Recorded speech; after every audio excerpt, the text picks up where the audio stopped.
आज की बेहद खास खबर आपके लिए बता दें कि पेंशन स्कीम को लेकर एक बार फिर से चर्चा शुरू हो गई है। ईपीएफओ ने बदला नियम, अब इन लोगों को भी मिलेगी पेंशन। पहले नहीं था। अधिक जानकारी के लिए सब्सक्राइब करें। DDP news. ईपीएफओ ने पेंशन को लेकर नियम में बदलाव कर दिया है।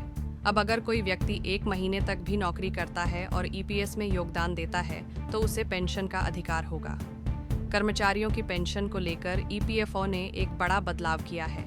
अब 6 महीने से कम तक भी नौकरी करके छोड़ने वाले व्यक्तियों को ईपीएस का लाभ दिया जाएगा।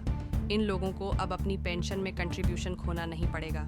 रिटायरमेंट फंड जुटाने वाली संस्थान ने ईपीएस नियम के तहत पहले कोई भी सर्विस जो 6 महीने के अंदर खत्म होती थी उसे 0 कंप्लीट ईयर के परिणाम में पेंशन मिलने के उपयोग नहीं मानती थी और 5 महीने तक नौकरी करके छोड़ने वालों को पेंशन का अधिकार नहीं दिया जाता था। हालांकि अब नए नियमों के तहत अप्रैल-मई 2024 के दौरान जारी किए गए एक सर्कुलर में ये अधिकार दे दिया गया है। ईपीएफओ ने स्पष्ट कर दिया है कि अगर कोई व्यक्ति 1 महीने की भी सेवा पूरी करता है और ईपीएस के तहत योगदान देता है तो उसे भी ईपीएस के तहत पेंशन का अधिकार होगा। ये बदलाव क्यों था जरूरी? इस बदलाव से बहुत लोगों को राहत मिलने वाली है, खासकर बीपीओ, लॉजिस्टिक्स और अनुबंध स्टाफिंग को, जहां जल्दी निकासी सामान्य है। यह युवा कर्मचारियों को नौकरी के हितों की रक्षा करेगा।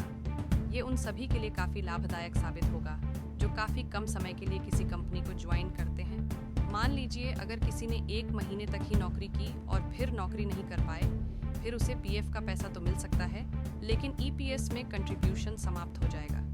ऐसे में यह नियम उन कर्मचारियों के लिए लाभदायक होगा।